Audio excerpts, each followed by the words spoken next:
Discovered my ex-girlfriend's friend was manipulating our relationship and now I'm caught between their conflicting stories. I, 28 male, am really confused about the events of the last month.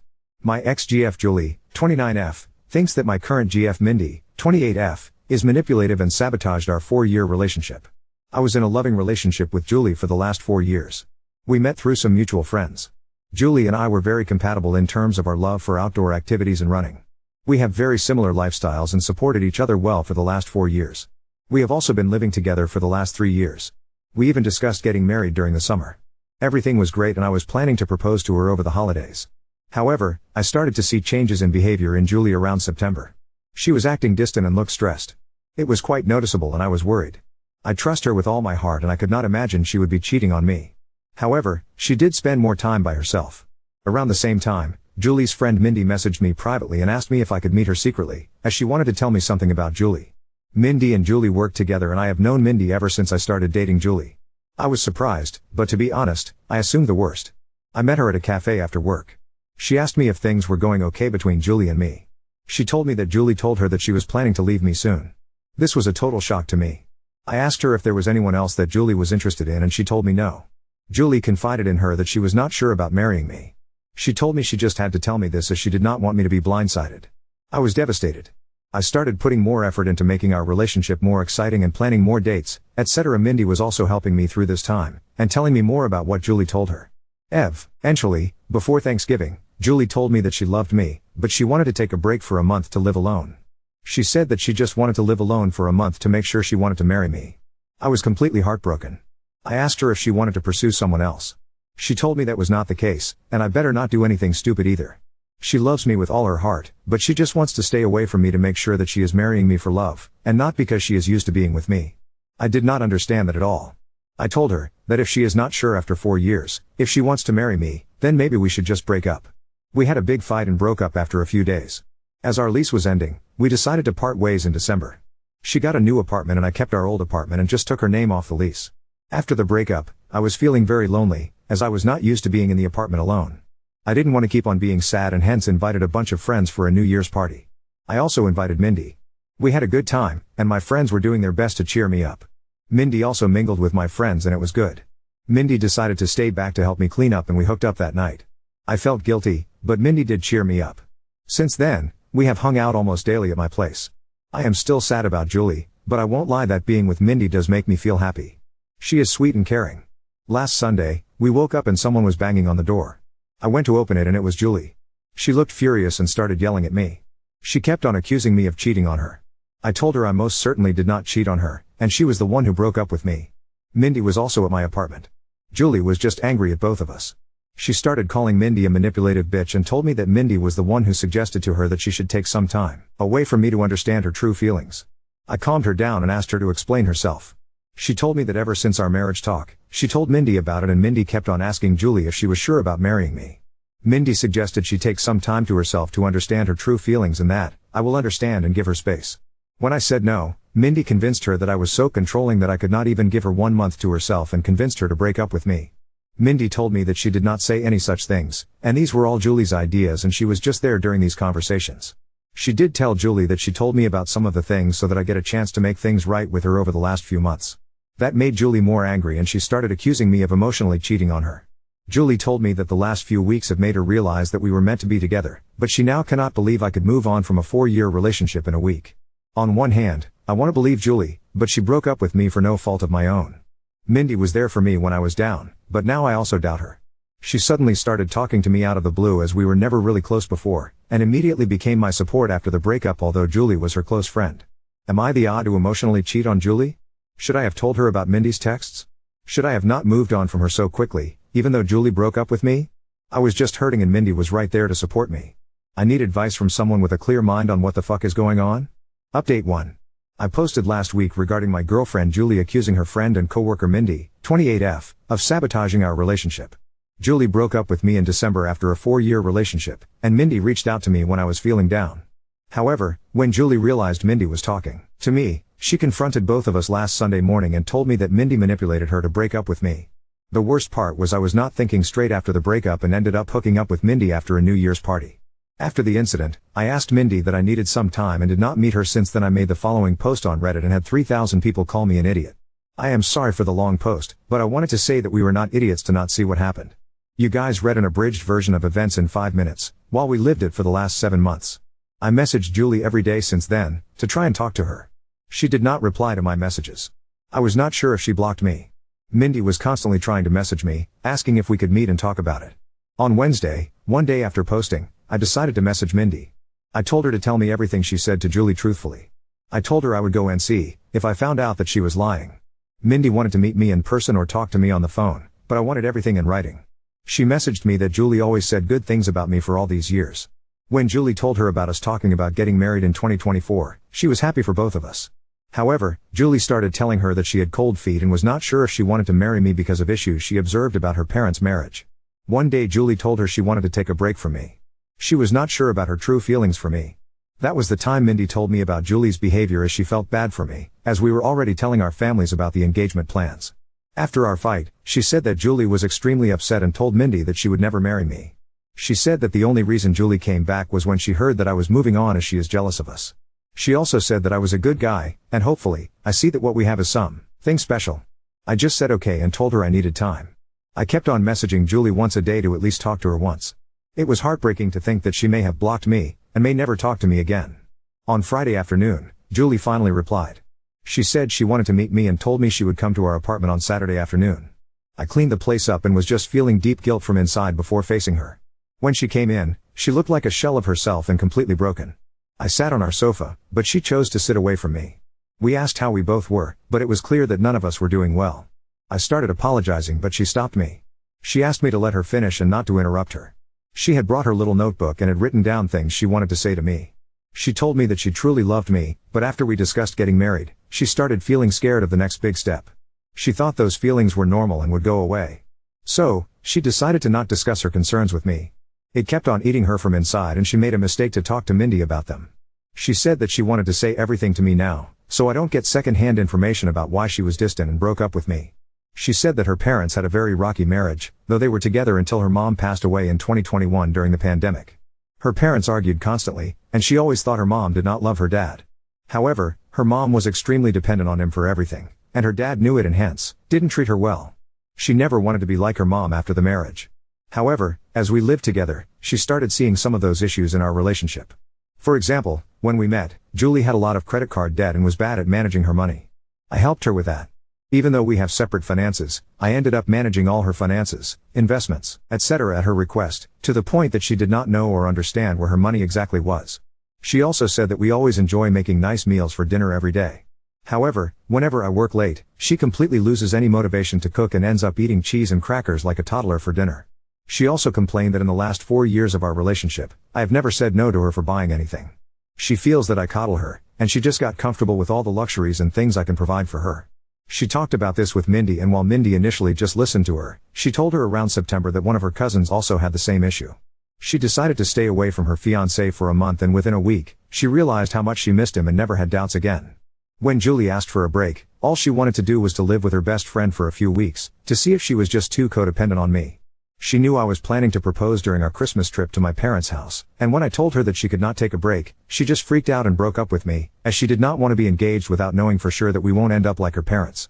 After this, she asked me when I started meeting Mindy, and how many times we met. I opened my chat messages with Mindy and handed her the phone. I told her I met Mindy only once in September, where she told me that Julie wanted to break up with me because she was not happy with our relationship. I already had noticed Julie's distant behavior, and when I asked her, the only answer I got was, "I am fine, we are fine." Due to my insecurities, I tried to hold on to Julie and started coddling her more, planning more expensive dates, and trying to spend more time at home. When Julie asked me for a break and to stay away from me for a few weeks, I thought that was the final step before the breakup, and broke down and fought with her, which led to our breakup and her moving out. At this point, Julie's voice started cracking up. She asked me when Mindy contacted you after the breakup. I pointed her to the messages. Mindy initially just started sending me memes to cheer me up, and I just used to respond with thanks or a thumbs up. However, the messages started getting more frequent, and she offered to talk to me in case I needed help. She asked me what I was doing for Christmas and New Year's, and when I told her I was inviting a few friends, she told me that she does not have any plans for New Year's, and I invited her. Julie stopped me there. She told me she did not need to hear the details after that. She told me that when she moved out of our house after our fight, she thought she was just not ready to get married to me. She stayed with her friend for 2 weeks and then got her new apartment in January. She told me that she was miserable and missed me badly. It became more acute when she moved into the apartment alone, and could not stay there for even one night. Her best friend is currently staying with her in the new apartment. She realized she could not live without me within a week of living there. When she asked one of our mutual friends, on Saturday, about how I was doing, she told her about the party and told her Mindy was there. It did not make sense to her why Mindy would be at the party. She concluded that Mindy and I were having an affair during our relationship, and that was the reason Mindy must have tried to break us apart, by constantly telling her that she should not get married if she had doubts. When she saw Mindy in our apartment on Sunday, she completely broke down. However, when she learned that Mindy was also talking to me and telling me the opposite things, she realized how naive she was to throw everything away without properly talking to me first. As hurt as she is seeing me with Mindy, she also does not want to lose me. She kept on calling herself an idiot and apologizing for not telling her concerns to me sooner. I sat next to her and tried to hug her, but she moved away. She asked me if I was willing to still be together, and I told her I would give anything to get her back. She told me she was also willing to forget what happened, but she had a few conditions. Her first condition was that I cut contact with Mindy. I block her everywhere and never contact her again. If I see her standing in front of me, I act as if she is invisible. I was okay with that. Secondly, she has already signed up for individual therapy and is on the wait list. She wants us to do couples therapy so that we can talk about all the concerns we have and work through them. We also decided to hold off our engagement or marriage until we both can get into couples therapy. I was also okay with that too. Finally, she wanted me to forget the last month as a bad nightmare and never talk about it again. And if I ever make a "we were on a break" joke, she will punch me in the face.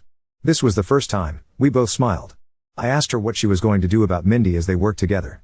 She said the biggest punishment for Mindy is to know that she did not succeed in breaking us up.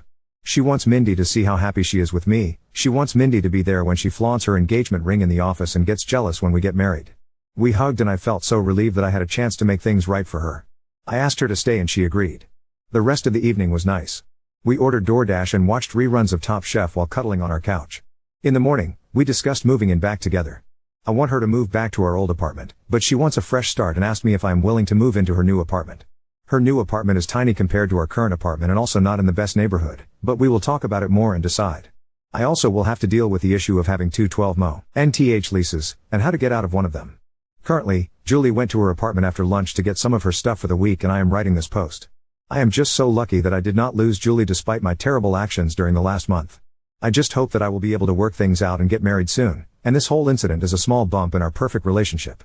I also don't know how to address the issue where she feels coddled by my behavior and feels like I am making her codependent on me. It's just my personality and I need to work on that during couples therapy. However, any tips from you guys are welcome on how to make her feel less codependent. Update 2. I wrote a few posts 6 months ago regarding breaking up with my then fiancée Julie because she asked me for a break and then hooking up with her friend Mindy. It turned out that Mindy was the one who encouraged Julie to ask me for a break and also befriended me and told me about Julie's intentions in advance. They were the worst few weeks of my life, but Julie and I reconciled and got back together. A lot of you have been asking me for an update, and I feel this is a good time to give a final update. Update 3. After the incident, Julie told me that she wants to get back together and forget about the whole thing, but I could see that she was still hurt by my behavior. I tried to not love bomb her and give her space as that was the reason why we broke up in the first place. Julie had a mental breakdown, and had a panic attack, during the week after she saw Mindy with me in our apartment. She got an online therapist who she still sees once a week. We also looked for couples counseling and were able to see one almost a month after the incident. We decided to put our plans for marriage on hold until then. I could feel that Julie was making a lot of effort to act normally, but something was not right. I was optimistic about us but was hard to see her suffer because of my actions. During our first couples counseling session, we both opened up about our relationship and talked about the incident. Julie apologized to me for not communicating what was in her mind and how bad she felt for putting me through all the drama. She told me that she did not know how to process her thoughts and did not want to unload all her negative feelings on me and panicked in the moment. I also apologized to her about everything and at one point, we were in competition on who gets to take a bigger blame for what happened. There were a lot of tears, and I found the experience very healing. The counselor told us that she could see how much we love each other and should take baby steps towards talking to each other about what is in our mind. She gave us some exercises to do after going home and discuss certain things. By the time we left her office, I was so sure that I want to spend my life with Julie. I told her that and she also said that she cannot imagine a life without me. We decided to go ahead with our wedding plans. Mindy tried to contact me several times. She messaged me, but Julie blocked her on my phone and all socials. She also contacted Julie and sent some nasty messages to her. The worst was 15 days after the incident, when Mindy started posting pictures of me and her on Instagram every day. Some of those photos were intimate, non-nude, and it caused a lot of pain to Julie. Julie reported her to HR and got a transfer, and promotion, to a different department after a month. The last I heard from Mindy was when she sent me a long email on my work email, but I deleted it without reading. The photos Mindy posted did cause a lot of drama, and we had to explain to our parents and friends about what happened during that time. As you all may have guessed, I was unanimously nominated for the Idiot of the Year award, but I am sure my sister would give me a good run for it before the year ends. The whole issue lasted for a month, and then we heard from Mindy again and just moved on with our lives. Julie has been talking to her therapist about her codependency issues and concerns. I think it's childhood trauma, and the therapist feels that it might have amplified after her mother's sudden death. I have been trying to help Julie slowly take interest in our finances, recommend Ramit Sethi podcast, but she is allergic to money talks and always changes the subject. I was able to break the lease that Julie signed by paying some penalty, and we stayed in our old apartment. However, Julie wanted to move out of it as soon as possible because of the bad memories. We purchased a single-family home few months ago in a nice suburb and moved there in May. I don't think that issue of codependency is resolved and probably may have increased after the incident, but I love her, will always be there for her when she needs me. On to the main update. Julie and I got married last Saturday in a nice intimate ceremony held at my father's country club. All our family and friends were present, and I could not have asked for a better evening. I wish I could share photos of Julie in her wedding dress because she looked stunning. We plan to leave for our honeymoon next week, and I could not have been happier about how things turned out. Hopefully, in 25 years, Julie and I would look back at this incident as a small blip in our perfect life. Now on to second story. Best friend drunk texted me she wants to ditch me, and now I'm facing a lonely 21st birthday without her or our group. I 20F, and my best friend 21F have been friends since high school. Now, we are a part of the same college friend group. Friday night, everyone was hanging out together like we typically do on the weekends. I had one drink, and my best friend had 3 to 4 drinks before we went back to her house. Everything was totally normal. I wasn't exactly planning to stay the night, but she pleaded with me and said we could get breakfast in the morning if I stayed. I obliged, and she told me she was going to sleep alone in her room so that she could call her long-distance boyfriend. So, after telling each other I love you, good night and giving hugs, I went to go sleep in the guest room. About 20 minutes later I received a text from her that read she's staying in the guest room so I don't want to shit talk her too loudly. I responded with a simple huh? And received another, longer text complaining about how she just can't figure out a respectful way to get rid of me. It was probably around 2:45 a.m. at this point, but I packed up all of my things and snuck out the back door. The next morning she sent me a voice memo apologizing and saying that she was drunk and meant to text her boyfriend, but I'm just not that fun anymore and we've grown apart. My heart is broken. It feels wrong to bring it up to anyone else in our group of friends, so I've spent the last few days grieving, and trying to remind myself that I'm only 20 and can still bounce back and find new friends. Unfortunately, my 21st birthday is in a few weeks and now, I fear I won't have anyone to spend it with. I guess, posting this and venting anonymously online to a bunch of strangers might help? I'm not sure, but while I wait for my emergency therapy appointment tomorrow, any advice is appreciated. Update 1. Hi everyone, I want to begin by thanking you all for the love and support on my first post. People have been asking me to update, I wasn't sure exactly how to do so, but hopefully this works. Last night, I went to my now ex-friend's house to pick up some items left during my rushed exit the other night. Ex-friend is visiting family out of state for Thanksgiving, so she wasn't present. However, one of her roommates, R, was there, and we ended up having a little chat about what happened. R and I are pretty close, so I felt comfortable showing her what happened. She was just as shocked and confused when reading through the messages, and assured me that I did nothing wrong. She also promised me that everyone else in our friend group loves me and wants me around regardless of what ex-friend may think. She told me that she's going to sit ex-bestie down when she gets home and call her out on her BS. I do feel pretty guilty about potentially turning the friend group away from ex-bestie, but I'm choosing to let her actions speak for themselves. I do still plan on taking a little step back from everyone else in the group, though. As much as I truly do love my other friends, I know that after this I won't feel safe enough to come around all the time, and truly be myself. I think it's going to take me some time before I can be around everyone without overanalyzing my every move. I'm a big overthinker / people pleaser, so I know that the next few interactions with everyone, I'll be laser focused on whether or not I'm being fun enough, which wouldn't be very fun for me lol. As for my birthday, I'll be spending it with family, as many of you suggested.